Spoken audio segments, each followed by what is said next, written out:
So welcome back. This is an old RC from when I was a teenager. I don't remember the year. It was a long time ago. This was my first new one, but really my second one. And this is what caught my son's eye a couple of years ago that kind of turned me back onto this hobby. This is a Bush Devil. I thought I had the box still. I can't find it, but I do have the book. So this is a Tamiya, whatever it is, Bush Devil kit back then that I put together. And this is more complicated than over here, your regular RC. It's way more complicated, and they made these RCs way more easier because, like, where do you put in the battery? Where do you put in the battery? The battery goes down here, and it's Lego. Yeah, like it slips under in there.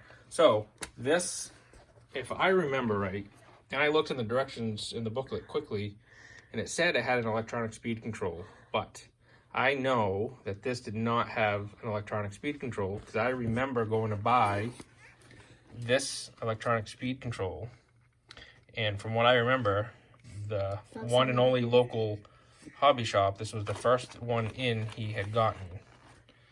And also, I don't actually even have the original motor, but this is a 12 turn, which back when I got this was like the fastest motor around that I recall, and I wasn't into it very big, so I don't really know. I bought a NiCad battery for this a year or two ago to get it going to show him. And back then, or now, that battery would last for about 4 minutes of runtime, which is crazy compared to what is out there today. What's out here today is like an hour. I made a Y connector so I could run 2 batteries, and I used to hot glue the second battery. I don't even remember where I hot glued it. But I don't remember where I did it.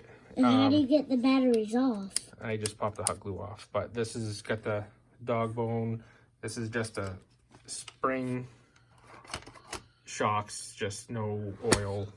Like, look at this. You can see, yeah. The forearms are way different than the ones today. Yeah, the A-arms are different.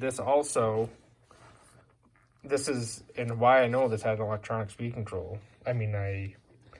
Not an electronic speed control is because sorry for the camera here.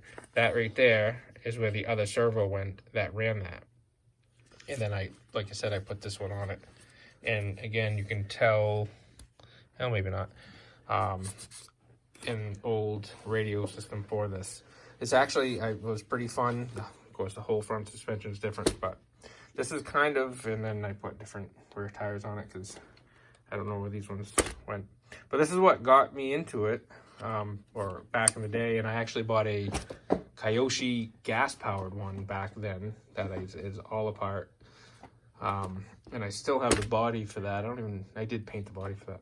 But this is what got me going into this, and then he caught his eye, and actually it's about the same size as the Stampede physically, the Stampede body. No, because you would have to make holes right there. Yes, holes are way back there. But if you look at the wheel wells, they line up pretty well. Yeah, they do. But this is, like I said, what got me into it. I could have swore I had the box for it still. Like now I really have 3, but I don't have like the chassis or all the stuff. I just have that, and on mine right here, I lost the screen. If you haven't seen the video where I installed that, I lost one of the screens. Yeah, we'll get that's a bummer. Yeah, we'll get you another set, so we'll have spare I lost parts. it out on my front lawn. We went looking for it, but there was a bunch of holes and bumps where I was jumping it.